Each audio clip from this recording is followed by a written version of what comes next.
record. Let's record one. Special for the YouTube viewers. Welcome in to the Washed Up Walk-Ons podcast. Although I could be changing the name soon. Who knows? Inside joke. We're here. We played Troy. We're 2-1. We're glad you're here. If you're joining us, thanks for being here every week. We love having you guys here at the Washed Up Walk-Ons. Kevin, how you doing? I am doing. I'm doing pretty good. I've had a nice little Sunday, and I'm ready to get my week started.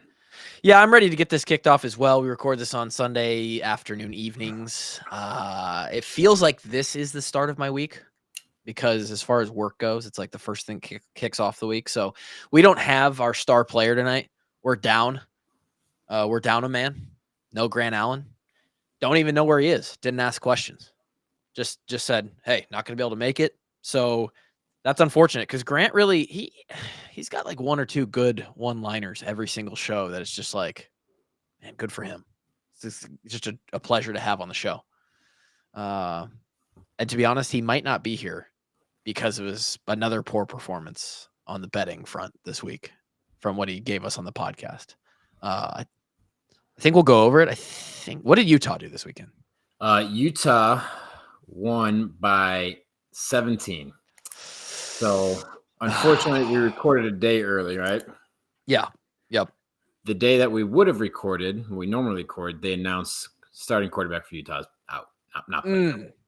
So wouldn't have made that bet. Also, they were on like the 3 yard line, third down, with like 3 minutes left in the game. They're up 14.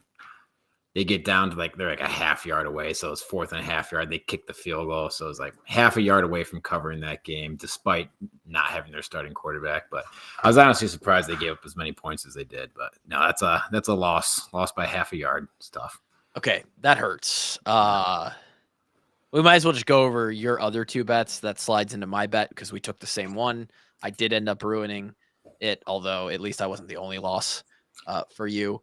And then Gary had 4 picks that he put out for the podcast as well, and he went one for 4.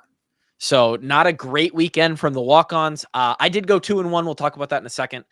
But the Georgia Bulldogs, one of Kevin's picks for this weekend, played Kentucky. Maybe should have lost that game. Yeah, I didn't get a chance to watch it. I was at a wedding Saturday night. Maybe I'll get a chance to rewatch it or watch it sometime during the week. But just updating my phone every so often, like, what did you see it? What happened? I didn't see us. I didn't see anything. I feel like they have one of these games every year. Like it was like a couple years ago. It was like Mizzou took them down to the wire when Mizzou was a very average football team that year. I mean, it's good to know their defense is still. I mean, good. I don't care, but their defense is still playing at an elite level. But just couldn't move the ball, couldn't put points on the board. What happened? I don't know if Kentucky has a good defense or what happened. All I saw was the box score. They gave up 31 to South Carolina last week. The reason I even know about this, because it's not like I'm walking around, checking the entire college football scoreboard. I'm just not that guy. Was G-Bone posted a tweet of like the halftime score, and it was 6-3 Kentucky. And G-Bone titled it something like, I'll always remember this Kentucky. And so I'm like, oh my God. Like, what did the final score? I look 13-12. And I'm like, Jesus. They damn near did it. And they scored Kentucky scored 1 field goal in every quarter. And from what I saw, they had the ball plus 50 territory on Georgia with 3 minutes to go. And they punted it. And this isn't the Roll Dogs podcast here, but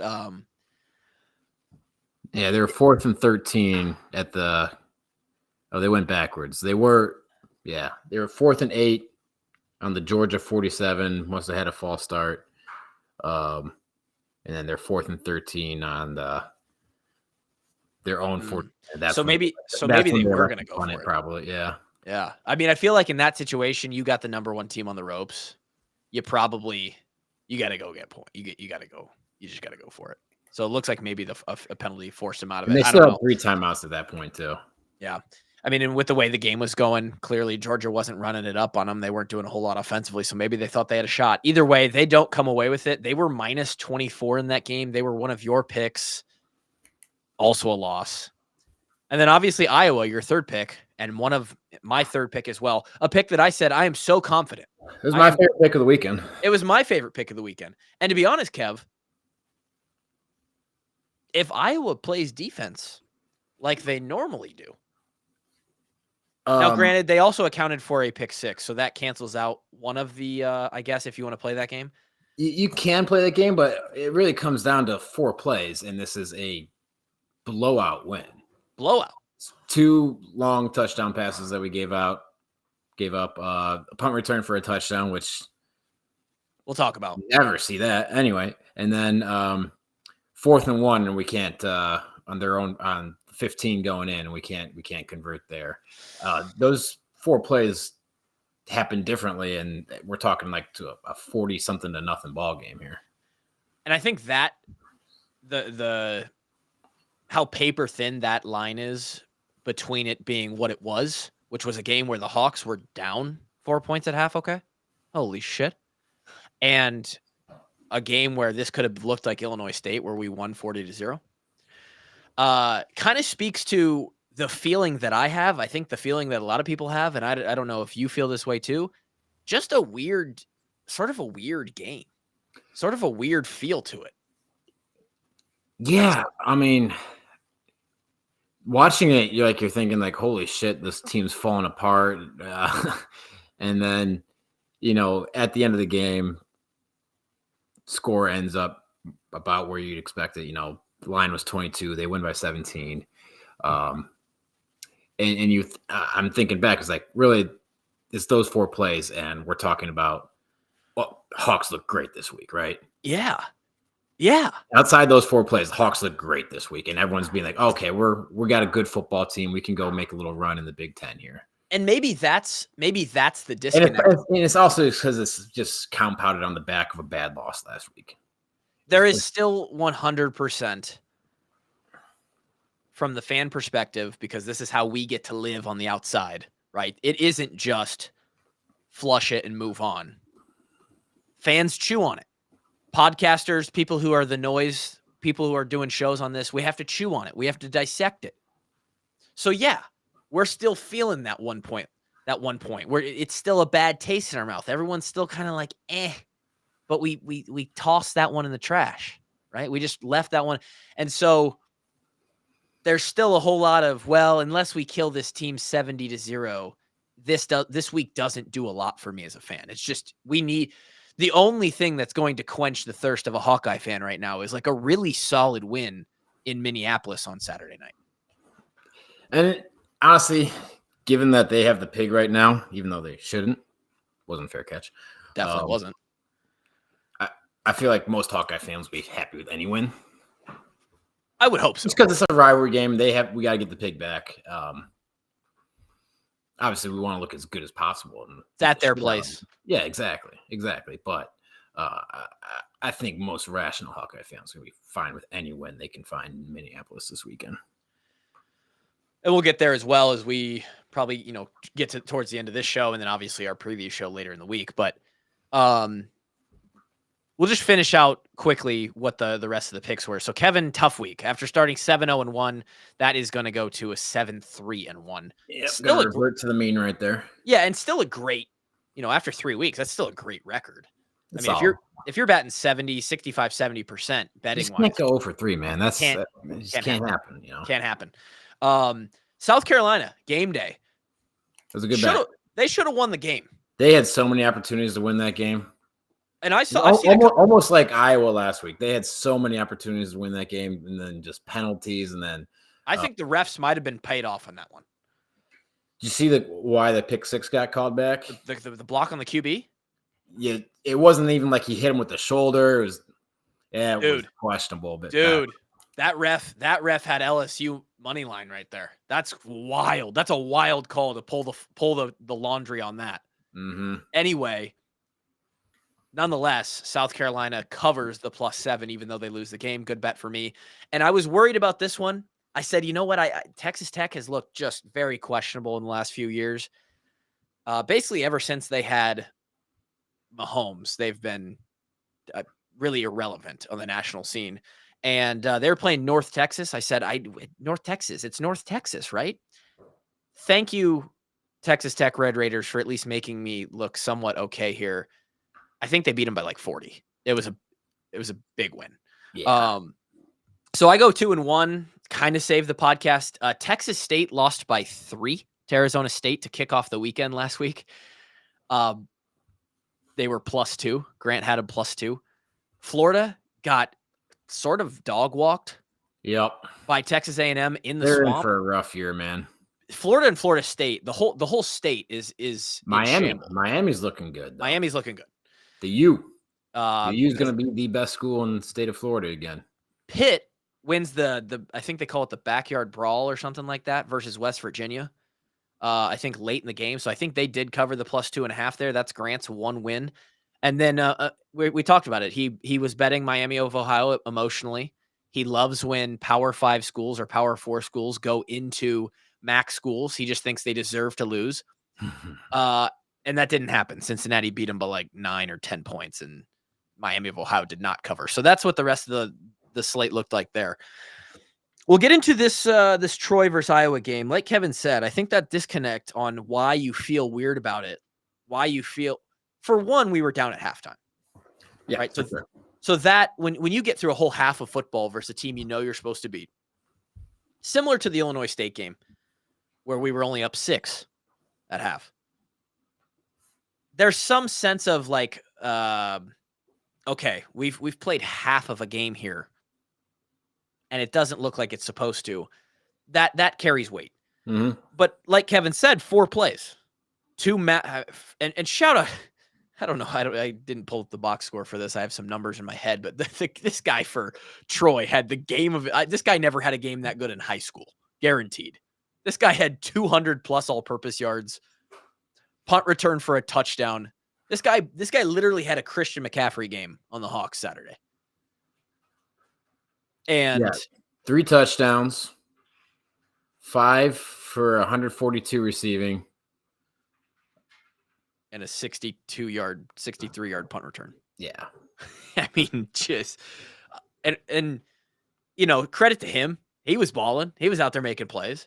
But if you take away these really big plays, because usually in a loss, usually in a game where you feel like your team doesn't play well, it's sort of the theme. It's like, okay, this whole game has not been sort of what we wanted. Or if we win the ball game, it's like, okay, things were clicking. This one felt like a tale of sort of 2 teams where you watch Kaleb Johnson and the offense just road grade people.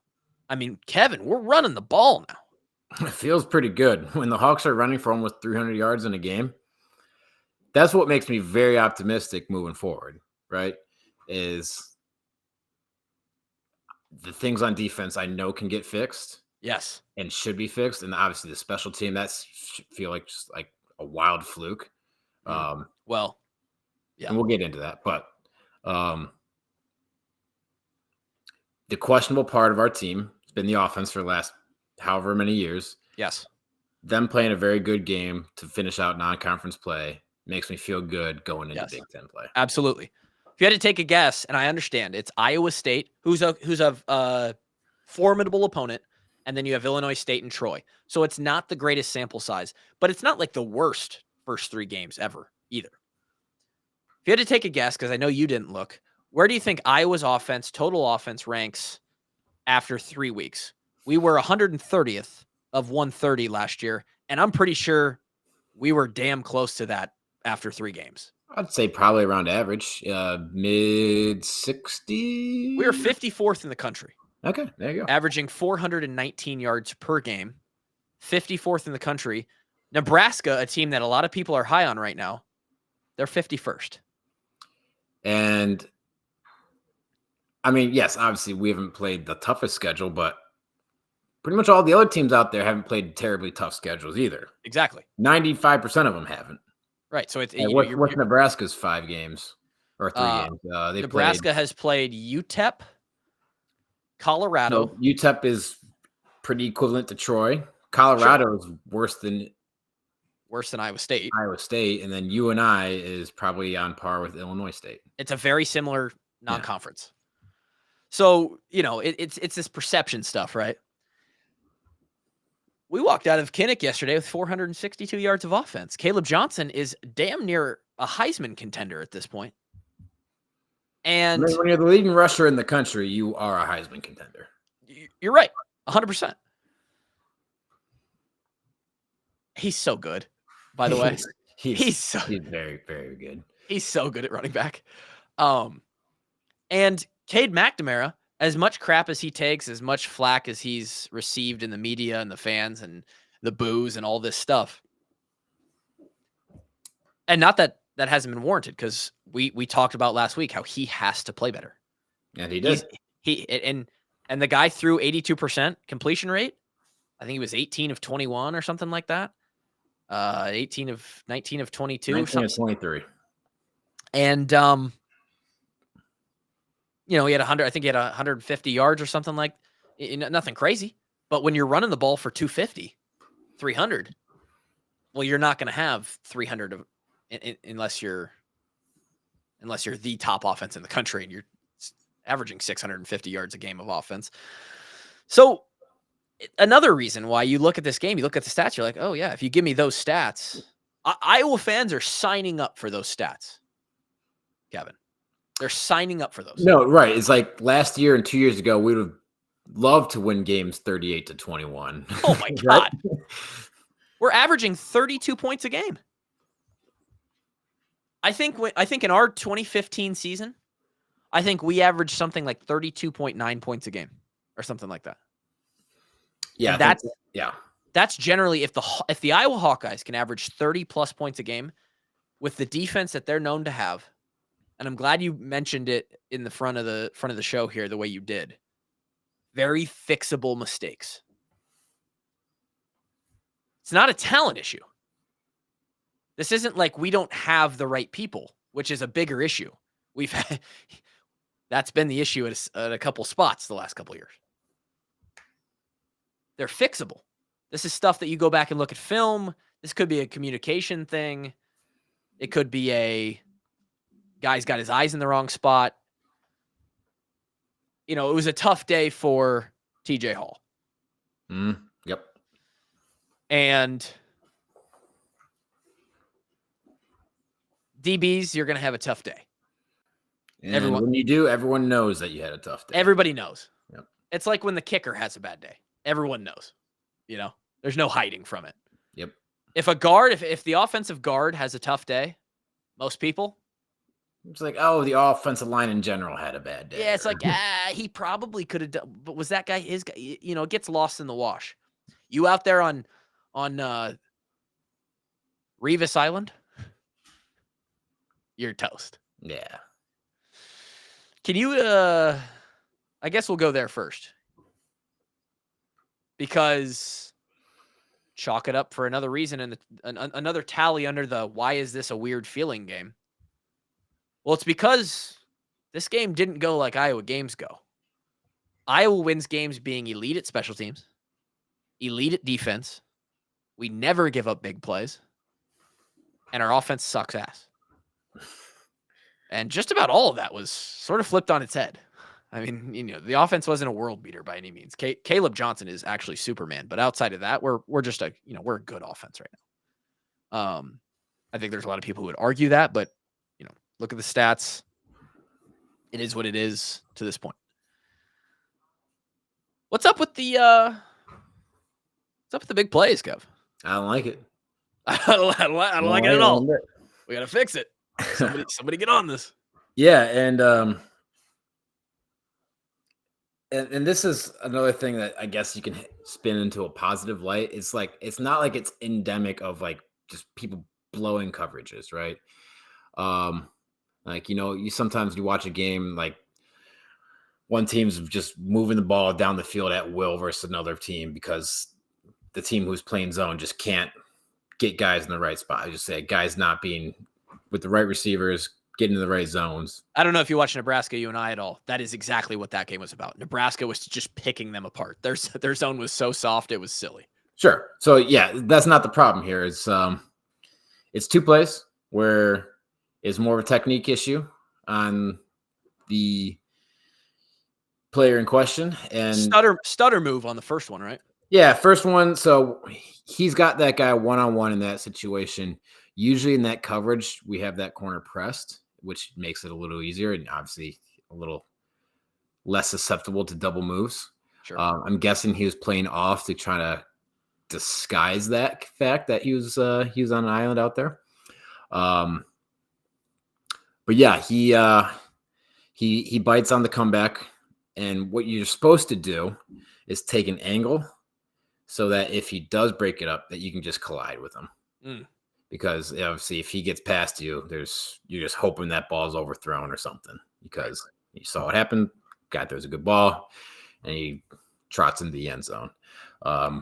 So bad angle on the break, on the move, and then he's just in a spot where he can't recover from. And there you go. That's and that guy had speed too. That guy was real fast. Yeah, he's a good receiver. Don't get me wrong. Yeah, guy's an athlete. I mean, we know it's Troy. It's a Sun Belt conference, but those guys spend 30 hours a week practicing football too. I've said it forever, and I think a lot of high school kids feel this, and it's all around the country. Like, there's a lot of these athletes that end up in the Sun Belt or the American or the MAC or a D2 school because for some reason or other, like, they just didn't get noticed. They were just talented, or they played in a, I'll go to the grave, and of course I'm biased because he's my best friend, and but Blake Gimble, for anybody who was around in the early 20 teens and saw what we were doing at Marshalltown offensively, I mean, we were throwing for like 500 yards a game. And yeah, sure, it was a little bit of a system thing. We didn't run it a whole lot. Gimble could sling it, and we just played bad competition. There's not a lot of people who come to Marshalltown to recruit. Yeah, and that's like a whole nother discussion about how recruiting works, and getting your high school coach to call college coaches and advocate for you, getting your film out there. But like, oh, and by the way, Troy's in Alabama, right? Caught up in the wash, right? Because there's 1 million high school football players. I think that's the actual number, is like 1 million. I believe so. Yeah, like 1.1 or something. Pretty much all of them want to play college football. Basically, yeah. So, you got recruiting coordinators and coaches just getting bombarded with, hey, look at my film. Hey, look at my film. Hey, look at my film.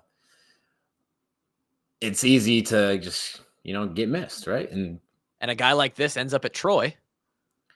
And it's very possible that next year, that guy won't be at Troy. And after this game, somebody else is trying to make him not be at Troy. Yeah. Potentially Alabama. I think Troy is in Alabama. So kind of a hotbed down there anyway. So stutter move, we bite, guy runs past us, and there's your first touchdown. Okay. I've seen things out there, and I don't know why people would come to this conclusion or not. What they saw, what they heard from an interview, whatever. I saw something about the second one not being his fault, and as a potential miscommunication with Schulte. What did you see? Is there any validity to that theory? Or so what I saw, who did you hear that from? I saw some Twitter. It was one of the. I know when you say some Twitter account, you're like, okay, why are you even giving that anything? It was one of the ones that like isn't a shit poster. They don't post me. They're not like a. If it wasn't Hawkeye game film, I don't give it a whole lot of input. It might have been Hawkeye game film. Okay. But whoever runs that account usually has in my opinion, a pretty good handle on things. Yeah, they're decent. They know their shit. Yeah. What I saw is that they were, I don't know what the original call is, but looks like they checked to cover 2. So they're playing cover 2 across the board. And then, the number 2 receiver runs a post and kind of takes the safety with him. The number 1 receiver, the outside receiver, takes an outside release and just goes vertical, in which case the corner has to carry that guy. Yeah. If you get 2 verticals and you're playing cover 2, you got to carry that guy because you can't ask the safety to cover both. Right. And it looks like, I don't know if he was looking for something to drop off on, like towards the flat or in the deep flat. But it looks like he stuttered for a sec, like kind of uncertain about what to do. And then the guy gets behind him, and there you go, another touchdown. That's what it looked like to me. So maybe I don't know what you would have, what you guys called that in the defensive room, but Missed assignment. Yeah, a mental assignment. I don't know if it was mental or you'd have to be in the room and know exactly what the call was, what the check was, and to me, it looked like he was kind of hesitated for just a second, and then that second was all it needed. Could have been just a second guess of what he was doing and what he was supposed to do, and that's all it takes. Right. That's what it looked like to me. And regardless of if the safety is supposed to be over the top or something different is supposed to happen on that defensive call, whatever, doesn't matter because it looks like it's your fault. And I mean, guys having a rough day at that point, it's just, and this, I believe this was actually after the punt return, because the punt return for TD, was the second touchdown. It was the end of the second half. Yeah. Yeah. End of the first half, end of the second quarter. So, and again, we're going to get to this punt because this is something that I can actually talk on and Kevin can talk on. Been in that situation plenty of times. A lot of factors that go into that. But I want to quickly hit on some good things that happened on the defensive side of the ball. Because again, Kev, like you said, outside of these 4 plays, there's a lot of good stuff that's still happening in this game. You take away these 2 70-yard touchdown passes, and they've got and they give 150 yards then. Yeah, 150 yards and no touchdowns. Right. Outside of those 2 plays. We didn't really allow them to sustain any kind of drives. They couldn't run the ball worth anything. I think at some point we had like 300 rushing yards. They had 5. Yeah, they had like 1.1 yard per carry. Not good. That ain't going to go nowhere. I liked how much pressure, like we got more pressure on the quarterback. Yeah, yep. The D line had a better day getting pressure just with the front 4. Then another thing is no penalties. Clean game. Hey, how about that? And that is a great thing to see, because these first 2 weeks, there's been a number of things that are uncharacteristic, and we're like, okay, we got to start cleaning those up. And I'm sure they've been harping on the penalties thing all week, all the entire start of the season. They hate that shit. All coaches hate that. And we bring up. Yeah, it's like, penalties were a little bit of a factor the first week, and then, big plays, turnover, second week. Yep. Just get rid of the big plays, and it's pretty much all clicking together. And sure. So it's just a matter of getting it all clicking together at the same time. I want to get your vote on the Premier Automotive Collision of the Week. I have 2 nominees, both from the D line. I'm sure you remember Brian Allen setting a little edge and running right through that running back. Yeah, that's a pretty good one. That's a good one. Max Llewellyn hit a spin move for a sack that was pretty saucy as well. You tell me which one of those 2, or if you have another one, because there were several hard hits in this game. Nothing else really coming to mind that's going to beat either of those ones. Couple great. I mean, I think we had another couple sacks in this game. Llewellyn had the one. Had the one strip sack strip sack. They're lucky to pounce on. Oh God, that was such a lucky bounce. It's good to see because they can't run the ball. We're getting pressure. This is the kind of stuff you want to see as you work into your. I'm going to give that to Brian Allen, by the way. That was just a hype play. He's got a lot of potential too. He's a scary man. Oh yeah. That's a scary dude. Got some talent. I kind of love where our D-line play is at right now. And I know we haven't faced Christian McCaffrey yet, or any kind of like crazy offensive line. But you only play who you can play, and you put out what you can put out. And I like what we're putting out. Yep. Just got to continue getting more pressure on the quarterback with 4. Got to be able to get pressure. Mm. And I think people were a little bit worried about that edge rush. I think we feel solid about YA and Aaron in the middle. I think the question has been, can Herkett and I think Craig's got a good rush when he's in a rushing situation. Sure. So good to see that come along. We'll give Brian Allen that collision of the game. Shout out to Premier Automotive for sponsoring that little fun segment of the podcast. Jay and Nick are who they are. They're great linebackers. They fill gaps. They showed several replays during that game of like from the field, the end zone behind the Troy offense view. And you can kind of get the sense of what the Troy running backs were seeing. And they would just like pop into a hole, and then there's Jay Higgins' face. And you're like, okay, well, we can't go there. So we have to go somewhere else. And it was, good game by them. I don't know how I don't really personally watch the safeties much at all, but I think Schulte had a good game. I think Xavier had an okay game. I think Deshaun Lee, he's getting a lot of quality reps out there as well at the other corner, right? So Jamari. Sorry. Jamari had obviously the one pick six. Commentator jinx on that, by the way. Don't know if you saw that clip. You didn't? No. So they're setting up for that play, and the broadcaster goes, they're doing some okay things on offense here. He hasn't thrown an interception yet. They got to figure out how to run the ball, but they've thrown some good passes. They're trying to work it in, and he throws a pick. He's gonna take this one back. Yeah, so I was that would have been cocktail hour of the wedding, so I was watching it on mute at that point. But that's funny. A lot of weddings this year. Unfortunately, that was the last one. No more weddings this year. That's good. I'm happy for you.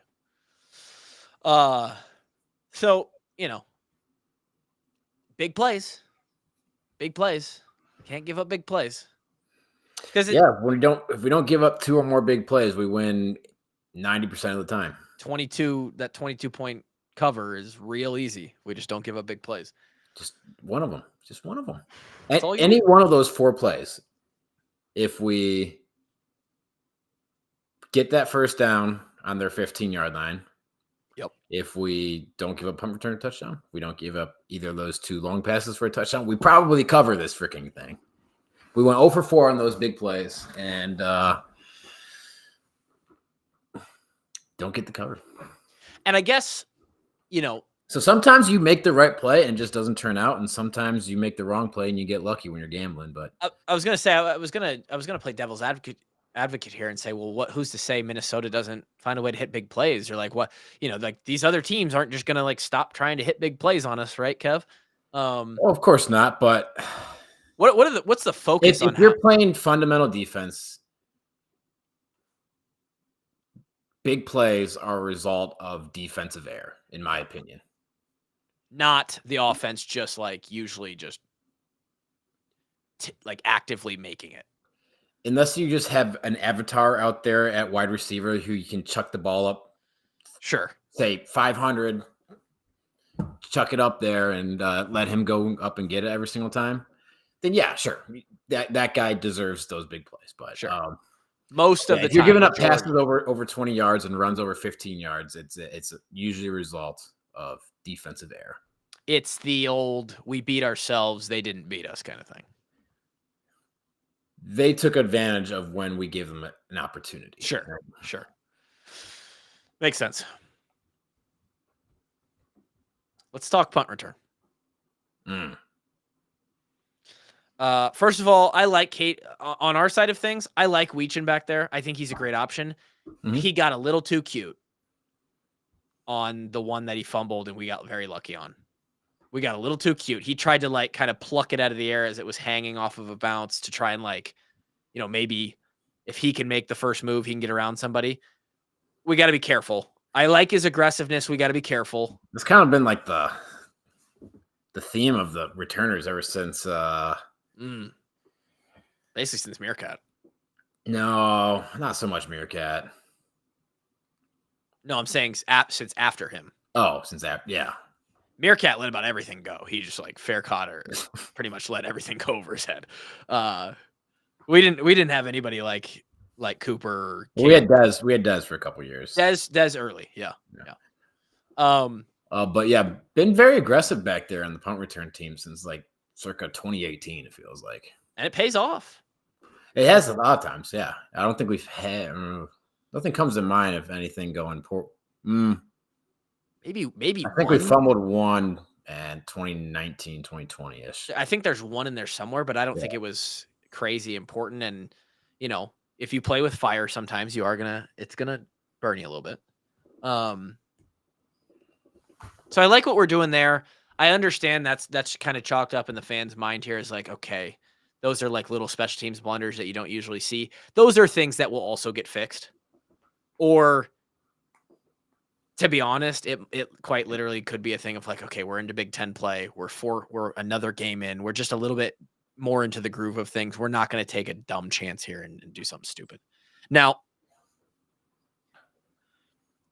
there was I don't know if this was Friday or Saturday. I think it was maybe game day morning. They tweeted out, some stat account tweeted out that Reese Dakin was averaging 39.9 a game off of 14 punts. He had downed 6 of those 14 inside the 20. It was just kind of like it wasn't like they were trying to make a statement or anything. They were just stating kind of what he had done so far through 2 games. I quote tweeted that and said, has to be better than this. Only ranks 91st nationally after 2 weeks. I see a lot of improvement coming in this area of the game. Pretty simple. Like something I can provide a little perspective on as far as like, you know, what we're looking at average wise there and my personal thoughts on if it's going to get better or not, which I think it very, very much so will. Starting with this game. Kid averaged 49 in this game. That's 10 yards more. That's an entire first down more. That makes a difference. Huge difference, right? I don't know how in tune you are with the numbers, Kev, but 39. Not good. 39 is the reason I bring this up is because evidently this tweet came off harsh to a lot of the followers that I have. Basically every response I got, which it wasn't like 100 people responded, but there was probably 10 responses. And like almost all of them were, hey, give him a break. He's just a freshman. Did Tory Taylor do this good as a freshman? Probably. Did, you know, like he's several people were like, all of his punts have been great, man. Give him a break. You know, he's new. He's figuring it out. And it may never have been more obvious that people don't know what they're talking about. And I don't want to make it sound like people are stupid. And I know a lot of people they don't like the way that I come across because a lot of times I make it seem that way. But listen to me on this one thing that I do know, which is special teams averages and what we need out of our punter. 39 yards is about what Rastetter averaged. And I have nothing against Rastetter. Great friend when we were there in Iowa City. Loved hanging out with the dude every day. Nothing wrong with him as a human. Great dude. But when I just said that name, take stock of what of what your opinion of him as a punter was. Okay? He averaged 39. 38 and a half, 39 yards, I think. 39, again, after 2 weeks, ranked 91st nationally out of 130. And Kevin might be able to go out and average 39. I'm not kidding. Now, we don't need him to average 49 or Tory Taylor's, career average, which I think is somewhere around like 47 or 48. We don't need that. And I understand there's a small margin here in the punting game, but we need 42, right? We need 43. And his average after 3 games with this good game on Saturday is now up to 42 and a half or something like that. We would take that. By the way, to answer the questions of people wondering if Tory Taylor did that good as a freshman, the answer is yes. He ranked 26th after his freshman year and averaged 46 yards. Do they ever get more granular with punting stats? Like, because if you're doing a lot of plus 50 punts, it's probably gonna lessen the average. Yep, I always, you're hitting on something that I've wished they would do for a long, long time. I don't know how you do it though. because where do you draw the line, right? Like, I have no idea. I get what you're saying. There could just be a punter who's really good, and when he gets his opportunities, he hits it 45, 50 yards. But the team just happens to punt in the plus 50 a bunch, so he has to kind of chip shot it for 38, 41 for 80% of his punts, and that just brings down his average. I don't know how you reconcile that other than you just sort of hope that across 12, 13 games, the average of how many long it just averages out, and you know that everyone's going to have to hit some short ones here and again.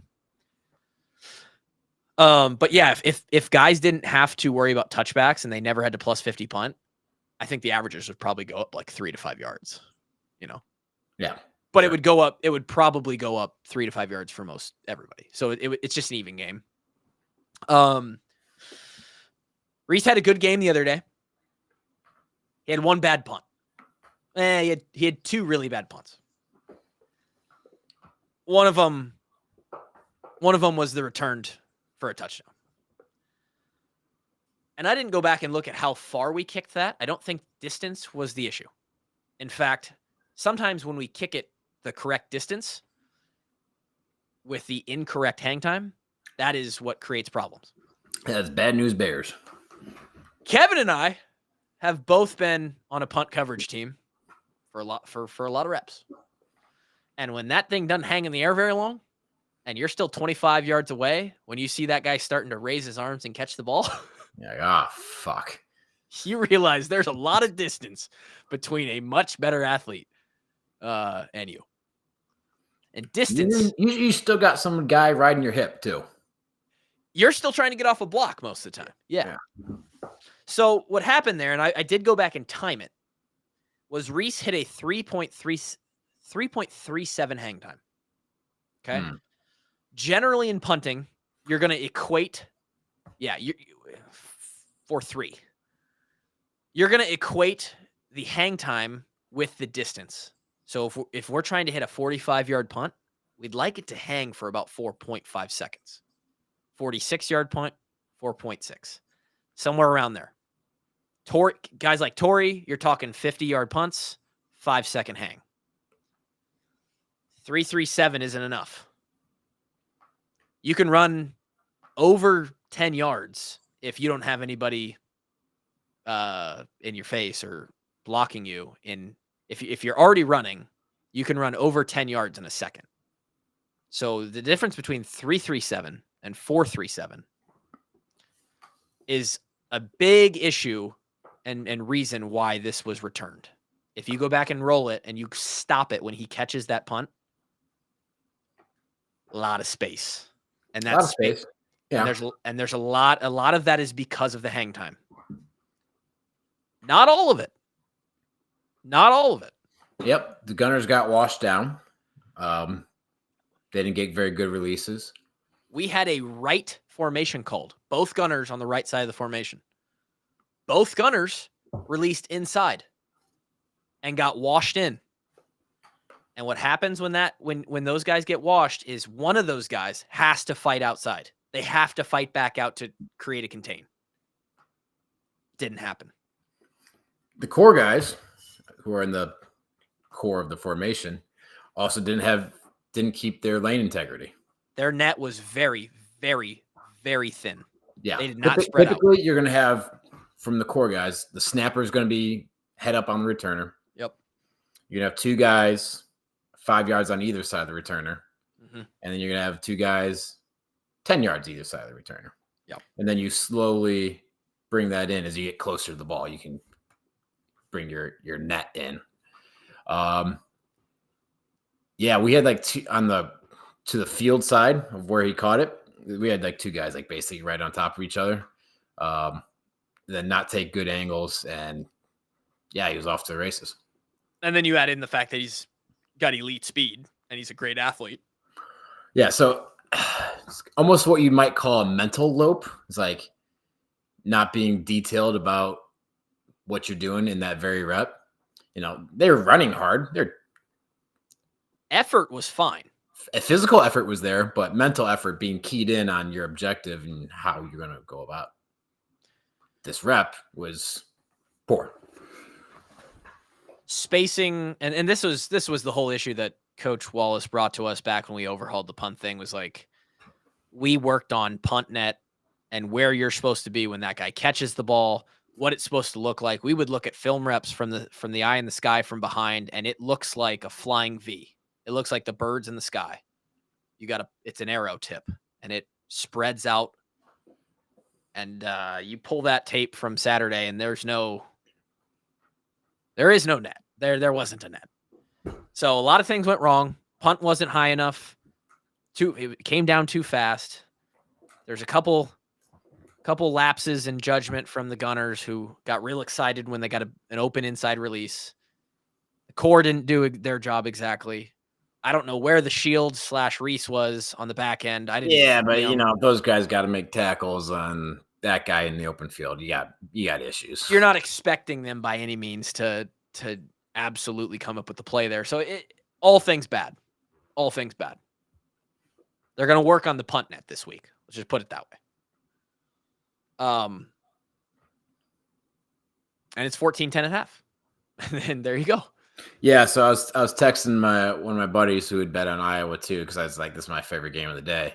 And it's 10-7, and he's like, Iowa's dead to me. I'm like, you know what? They're moving the ball. I think I still like them to cover this game. Yeah. Like 2 minutes later, they returned the punt. I'm like, I'm sorry, never mind. He said they're dead to me too. Did cover. They almost still did cover. They damn near did. Yeah. So, there's the punt, an elongated description of what went wrong there. I'd bet a lot of money that they don't encounter at least the spacing problem again this year. Now, Reese might kick a ball here, and on the other side of things, I understand people's sentiment off of my tweet of like, hey, he's new, he's a freshman, let him get warmed up. And I'm not saying he's a Tory Taylor. Tory did, however, kick in the top 20% of punters his freshman year. Granted, he didn't have to deal with crowds. It was the COVID year. Tory Taylor probably ruined punting for us. Tory Taylor probably did ruin punting for all of Iowa, because we're not going to find someone like him. He's like a kind of a generational guy. Yeah. How often do you get 4th round draft picks at punter? There's usually like 2 or 3 guys drafted every year, and it's usually in rounds 5, 6, 7. So for Tory to go in the 4th round it's pretty rare. Pretty rare. Yeah. Nonetheless, and I understand that the from the fans' perspective, you can take this, but from a former player's perspective, the other team don't care if he's a freshman. In fact, they love it. Vegas don't care. Vegas doesn't care. They only care that we won by 17. The guys who are blocking on the punt return don't care. He's in the game. We got to have his best, right? Yeah, and I know that's there's always a saying like for like freshmen who are either got the opportunity to play early or because of injury or something, was like, we're playing like as a true freshman. It's like, you're in the Army now. Yeah. You're a soldier. Time to grow up. Yep. It doesn't matter how old you are. Yeah. And I think the good thing here is that I've seen clips of Reese punt, and we've seen in game already several reps of what his potential is. Kid's got a big leg. He hits the ball pretty consistently turnover, which has sometimes been an issue. He's just got to settle in and find a little bit of consistency. That's all he has to do. He's going to be fine. I like now, after 3 games, his average much better. But he was one variable of the problem the other day on that specific punt. And that's just, hey, we get to learn. Would you expect averages to go down actually throughout the year because it's going to get colder? Yes, sir. Yes, sir. That is a huge issue in the Midwest / Northeast / North. Anything basically above the Mason-Dixon. Yeah. We've talked about it before. The balls get hard. You heard it here first. The compression does not work the same. Physics does not end up working the same in much colder temperatures.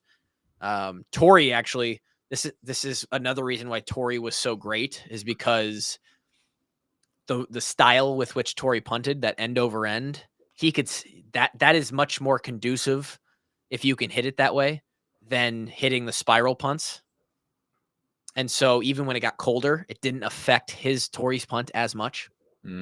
But you will usually see the Ray Guy winners come from San Jose State, San Diego, Utah, somewhere up in the mountains where the elevation factors in and you get like an extra 5 or 10 yards per kick. Texas, Florida, somewhere south where you just are never going to have to deal with snow. It's never going to get below 50 degrees. And like that ball is always cushy and just pops off the foot. So yeah, I would like to see over the next couple weeks, Reese continue to average 42, 43, push upwards towards that 45 range, and then just try and hold on to that 45 range as long as he can into the winter because it will drop. You hope that maybe with him being fresh and learning and getting into the groove of being a punter in college football as a young kid, it might counterbalance the weather decline in average and it could just sort of even out and he can just settle in at 43-ish. Can't be 39 though. Can't be 39. Let's finish this podcast with a few other just quick notes that I put down. We talked about KJ being a star. He's so good. I don't want to run him into the ground. He has taken a huge workload these first 3 weeks, and I don't know if we want to beat him up with 25 plus carries a game and rely on him for 150 yards per game, but it's great that he can do it. Like he is capable.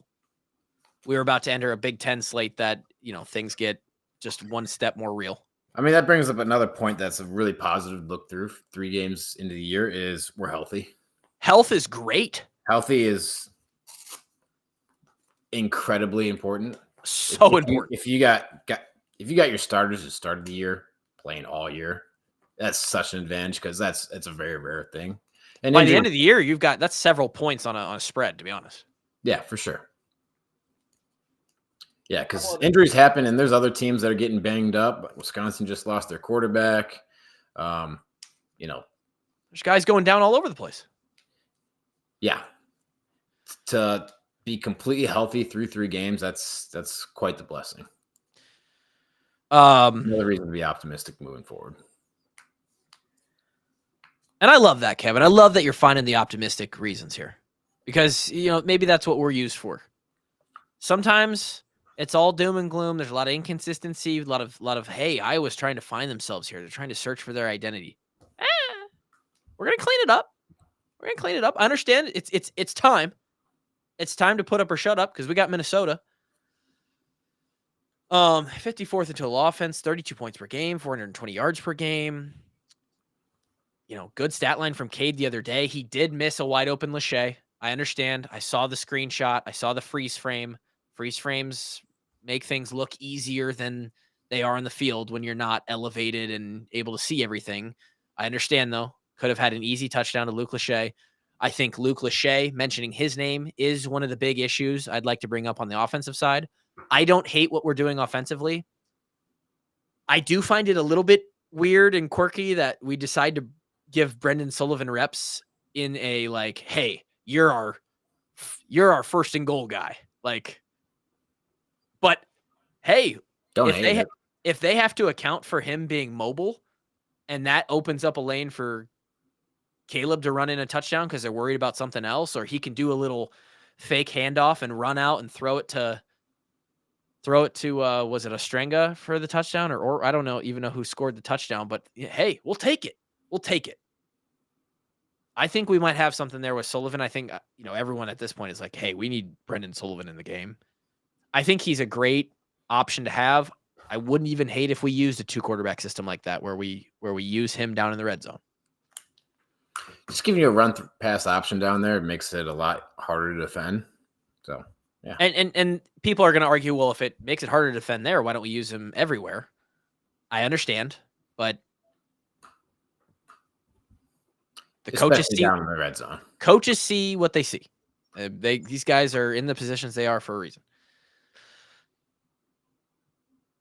I love that Jazz comes in for the first reps of the year at the end of the game and gets really good, valuable reps and shows why he is also a really good running back. Guy runs hard. Guy wants the ball in his hands. He's bringing the thunder. Gets himself like a 37-yard touchdown run. I mean, come on now. Love to see him come in and get great reps. I think we need to target Kaleb Brown more. I think we need to target Luke Lachey more. I think we need to target Caden Weechin more. Well, here's the thing. You just pulled out 5 names out of a hat. And who are you taking those touches from? Are you taking them out of Kaleb Johnson's hands? You know, it's like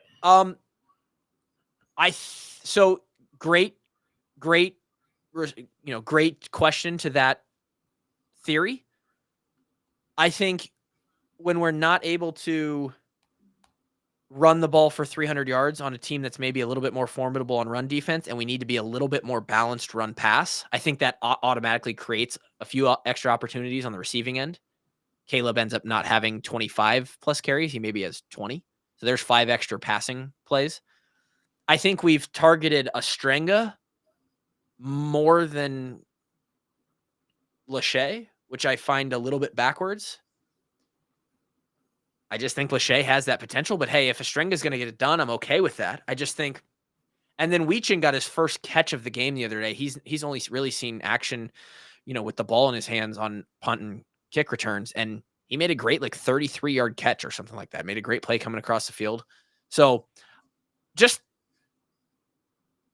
guys that I'd like to have weapons involved, and I think those guys are weapons. Now, I will say Jacob Gill's been a great surprise. He transferred over with Brendan Sullivan from Northwestern. He's already been he's our number 1 receiver, and he's proved that he's sure-handed. He can run routes. He can get open. So I love what he's given us. And that sort of brings me around to the final point. And I don't, this is what I'm the most confused about. And I don't know if you can tell me, Kev, but we're running the ball for great yardage. We have a leading rusher in the country. Why do I feel like our line sometimes isn't good, and then sometimes they are good? Are they up and down? Are they? I'm confused. I don't know. Yeah, I mean, is it just are they really hot and cold, or am I just dumb? I don't know. I feel like we've been getting a lot of big runs, which we haven't had in years past. Yeah, and that's obviously bringing our average up. Sure. And, getting some great blocking schemes on those runs. Yeah, there's a lot of you still see a lot of penetration in the backfield every now and then, or it's just a guy one of the old linemen turned around because his guy just got right past him. I mean, yes, Kev. On Saturday, you saw several just completely miss. Yeah, and it's confusing, honestly. So, I part of me feels like I watch him. I mean, I'm not gonna shy away from it in our group chat, and we've said some more critiquing. We said some things in a harsher tone, and I'm not gonna let in on those. I'm sure everybody has, but there's been several times where people in our group chat will be like, "These guys are soft as shit," and then I came back the other day at the end of the game, and I was like, "But wait, we just ran the ball really good, and also sometimes they're absolutely road grading people." So I'm not really sure how to judge these guys. I think the best way for me to say it without any real technical analysis behind it is we have to find a little bit more of a even keel consistency on the line.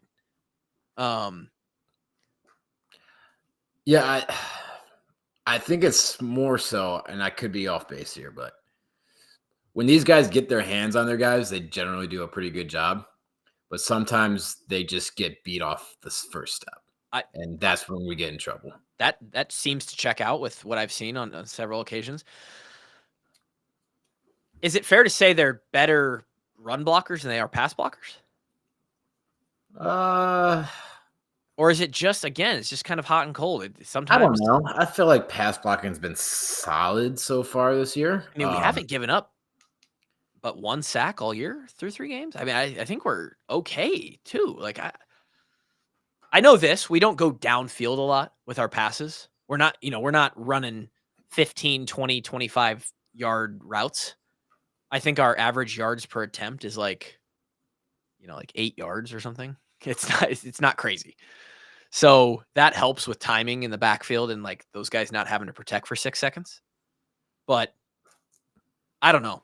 The offensive line is a little bit of a conundrum to me right now. Yeah, and it's a hard position to play too. I bet every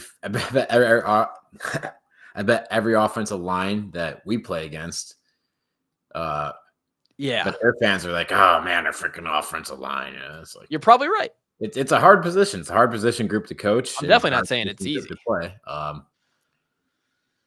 But yeah, consistency can obviously get better. And I think that's, something you're going to be able to say with every position. So, that's where we'll leave it. Yeah, I think as a fan, if you're sitting there confused, if you're sitting there feeling like this was a weird game, am I supposed to be pissed because it didn't feel good? Sometimes feelings and reality aren't the same. The reality is Cade had a great game. We have the leading rusher in the country. Sure, we were down at halftime, but we really controlled the second half, and we're 2-1. And I don't know. Do you have any other the stuff that went wrong can easily get fixed? Can easily be fixed, and maybe that makes people feel a little uneasy because some people on the outside maybe don't understand how to fix things, so they feel like maybe they can't be fixed. Maybe it's a little easier for us to feel down to earth, but I don't know. Any other final thoughts as we head into a fight for the pig this week? Bacon every morning this week. If you're a Hawkeye fan and you're not eating bacon you're not doing your part. If you're not throwing bacon on the griddle every morning this week. That's it. Podcast will be way better when Grant comes back. Otherwise, Kevin and I just sit here and have a conversation like we used to at Benton Street, and you people choose to listen. So Grant will be back this week, probably tomorrow for the Patreon podcast. And then further than that, obviously, we've got the whole lineup of shows this week. Ike Holt and I will be there on Wednesday. Preview show on Thursday for the Floyd of Rosedale Trophy. And then the 5-10-5 show with Coach Justin Lima on Friday. We'll catch you in all those time slots. As always, thanks for being here. We'll talk to you then.